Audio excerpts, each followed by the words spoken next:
beautiful friends. It's Amanda here, and I'm gonna wear a bunch of my affordable favorites today. So I thought it would be fun to show you my base application. This is definitely my go-to routine when I want some higher coverage.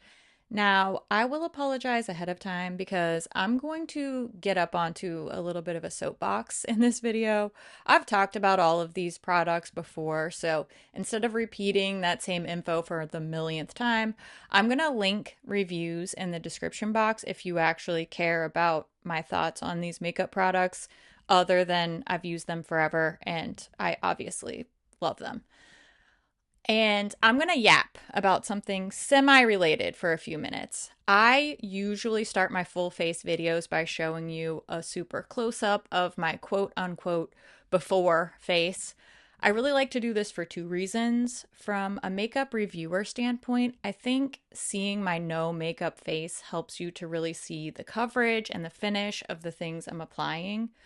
But I also just like to remind you of what human skin looks like because we are all constantly inundated with this sea of filtered and airbrushed and altered and now AI images.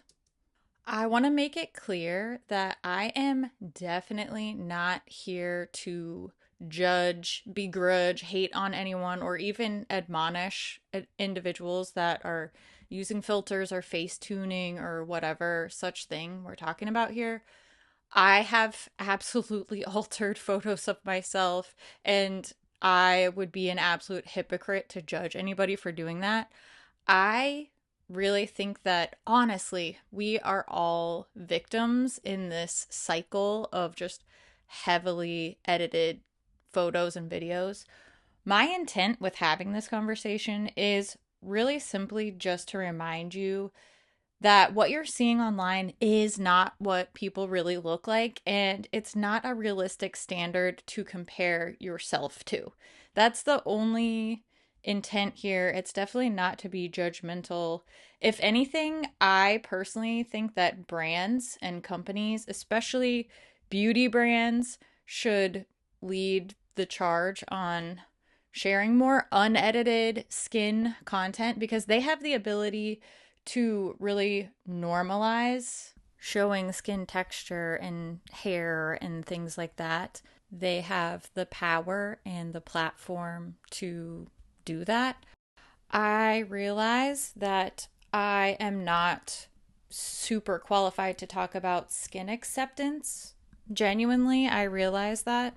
I don't suffer from a lot of skin issues. I don't have acne or rosacea or scars or anything like that. I'm very, very privileged to have what I think is good skin via genetics, via a life of access to skincare, etc., etc. So I do want to tread kind of lightly in that department. I recognize that it's easier for me to say, hey, don't edit your skin, when in my opinion, I have already, nice skin to start with. It's easy for me to say, oh, I'm going to share unedited look at my skin. But that's kind of why I'm interested in this topic. And I know that sounds weird, but hear me out. Even I, someone who not only has objectively pretty nice looking skin, someone who didn't really grow up with social media even existing until I was an elder teen. Although I did have a lot of that like 90s and early 2000s super toxic celebrity body discourse. Like I was a teen in a world where Mariah Carey and Britney Spears were called fat. So I guess every generation ultimately has their version.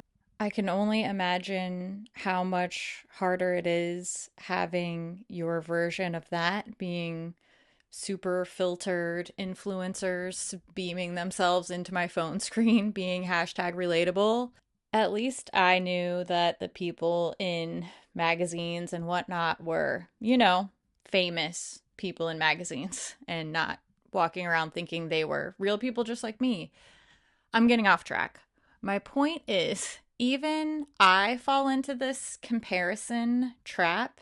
Even I start thinking things like, oh, should I just like edit out that little spot or smooth out that wrinkle or whichever flaw I am focusing in on that day.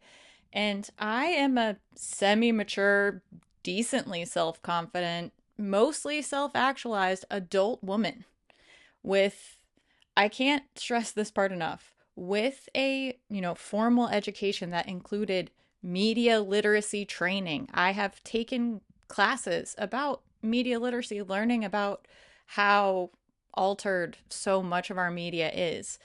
I have so many factors working for me to help me resist this absolutely losing game of comparing myself to a filter. And I'm not saying this to sound like so virtuous and smart or whatever. I have to just acknowledge the privileges that I have, this leg up essentially in this situation. And that serves to emphasize how pervasive this type of thinking is, how effective this is. I can only imagine how much harder it is for people who are younger or haven't grown into their self confidence yet. I mean, it took me several decades. So I do feel kind of a responsibility to talk about this as one of those influencers, beaming myself into your phone, trying to be hashtag relatable. I feel like I want to show you my sun damage while I remind you to wear SPF. I want to show you my wrinkles and my crinkles and my forehead when I'm doing foundation wear tests. And I want to show you the coverage of redness around my nose and bumps and veins. I'm not saying that I would never filter any of that stuff out. I've done it in the past, and I'm not even saying I would never get Botox or whatever, some such treatment like that. I probably would do that, and I would be honest about it. And I've definitely face tuned myself in the past, and I probably will do some sort of little edit here and there sometime in the future too. I don't want to think about this or talk about this conversation in any absolutes. I just don't think that that's productive. And I also don't want to act like, oh, it's so easy to ignore the pressures to look a certain way. Personally, I just want to try to go about that as responsibly as I can. And I really just want to encourage anybody who's actually listening to me ramble right now to just consider reframing your idea of what, your beauty standard is or should be just a little bit. Maybe this is super idealistic and I'm going to listen to this back someday and it's just going to sound incredibly dumb. But I look at my own slightly sunspotted, somewhat crinkly, definitely less plump and bouncy than my 20s face. And I still think like, hey, you know what? It's not too shabby. Like I'm not doing too bad. I realize that I'm not perfect. I know I'm not perfect. Guess what? You probably aren't either. And that's actually okay. It's okay for us to have a little crinkle, a little wrinkle. I'm not saying don't ever airbrush, don't ever edit, don't ever wear makeup, don't wear too much coverage or anything like that. I like to wear makeup. I like to cover up my blemishes. I put on concealer. I like to even my skin tone out, give myself a little glow with makeup. I probably will always love playing with makeup. I'm not saying we all have to go, full Alicia Keys and Pam Anderson if we don't want to, although they are stunning. But I know that I can certainly benefit from reminding myself that if people looked like filters, then we wouldn't need filters. So, the least that we can do for our own well being is just try not to fall into that trap of comparing myself, yourself, to something that is essentially unattainable. Although I won't lie, I have seen a few people in real life that close up in real life look like a really filtered person.